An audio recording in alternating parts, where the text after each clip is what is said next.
Mga ka-disciple, napansin nyo ba? Kapag may darating na espesyal na bisita, todo linis tayo.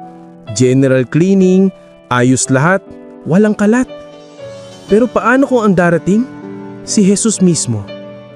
Panahon na muli para ibahagi ko sa inyo ang mensaheng nagbibigay buhay mula sa Ebanghelyo ngayong araw, December 7, Second Sunday of Advent.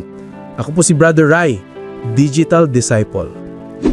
Sa Ebanghelyo natin ngayon mula sa Matthew 3, verses 1 to 12, lumitaw si John the Baptist sa ilang, malakas ng sigaw.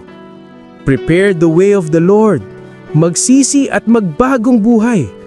Matapang niyang pinaalalahanan ng mga tao, hindi sapat ang tradisyon, hindi sapat ang pangalan, hindi sapat ang religious image.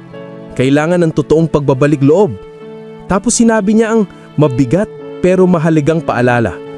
The axe is already at the root, and he will gather the wheat but burn the chaff. Ibig sabihin, darating ang Panginoon para linisin, ayusin at iwasto ang ating buhay para ihanda tayo sa kanyang kaharian.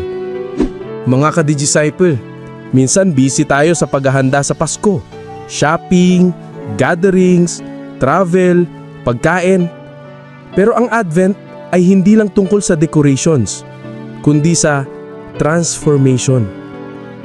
Si John the Baptist reminds us, ang tunay na paghahanda ay hindi sa labas, kundi sa loob.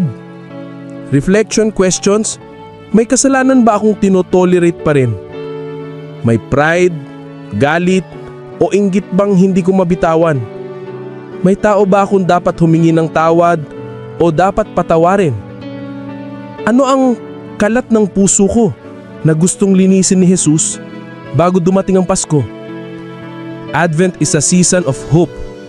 Hindi para takutin tayo, kundi para palayain tayo. Kung papayagan natin, lilinisin ng Diyos ang mga bagay na pumipigil sa atin para maging tunay na malaya at masaya sa Kanya. Mga ka-disciple, ngayong Advent, gawin nating totoong personal. Mag-ayos ng puso, magpakumbaba, magbalik loob. Dahil ang Diyos na paparating ay Diyos na nagmamahal at nagliligtas. Ako po si Brother Rai, online for Christ, offline with purpose.